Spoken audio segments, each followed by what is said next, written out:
نحمدہ ونصلی ونسلم علی رسولہ الکریم اما بعد فاعوذ باللہ من الشیطان الرجیم بسم اللہ الرحمن الرحیم۔ ناظرین کرام، آپ تمام کو میری طرف سے دلی عید الاضحیٰ مبارک ہو۔ ناظرین کرام، آج میں آپ کو کچھ عمل بتانا چاہتا ہوں جو انشاءاللہ آپ کے لیے بہت فائدہ مند ہوں گے۔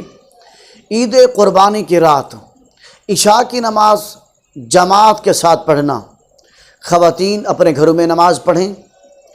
نماز پڑھنے کے بعد 2 رکعت نماز نفل اس ترتیب سے پڑھیں کہ پہلی رکعت میں سورۃ فاتحہ یعنی الحمدللہ رب العالمین مکمل سورۃ فاتحہ ضالین آمین تک پڑھنے کے بعد قل هو اللہ احد یعنی سورہ اخلاص اس کو 15 مرتبہ پڑھنا ہے۔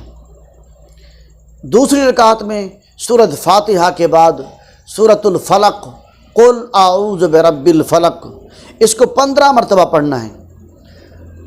نماز مکمل کرنے کے بعد سلام پھیرنے کے بعد 3 مرتبہ آیت الکرسی پڑھ لیں اور 15 مرتبہ استغفار پڑھ لیں۔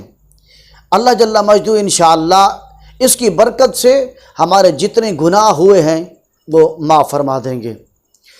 اور قربانی کے دن کی بات ہے، نماز قربانی پڑھنے کے بعد عید الاضحیٰ کی نماز پڑھنے کے بعد گھر آئے بندہ، اور جس نے قربانی نہیں کی، جس کو قربانی کرنے کی طاقت نہیں ہے، وہ آ کر نماز 2 رکعت نفل پڑھے۔ پہلی رکعت میں 2 رکعت نماز نفل پڑھے گا۔ پہلی رکعت میں سورۃ فاتحہ کے بعد سورۃ الکوثر یعنی انا اعطیناک الکوثر اس سورت کو 3 مرتبہ پڑھنا ہے۔ پھر دوسری رکعت میں بھی سورۃ فاتحہ کے بعد سورۃ کوثر کو یعنی انا اعطیناک الکوثر کو 3 مرتبہ پڑھنی ہے۔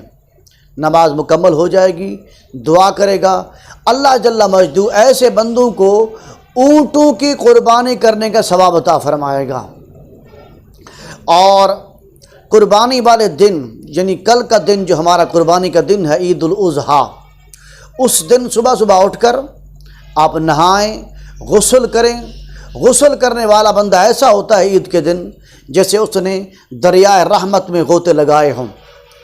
اور عید کے دن کم سے کم 100 آیات قرآن مجید کی تلاوت پڑھنی ہے۔ 100 آیات قرآن مجید کی تلاوت کرنی ہے۔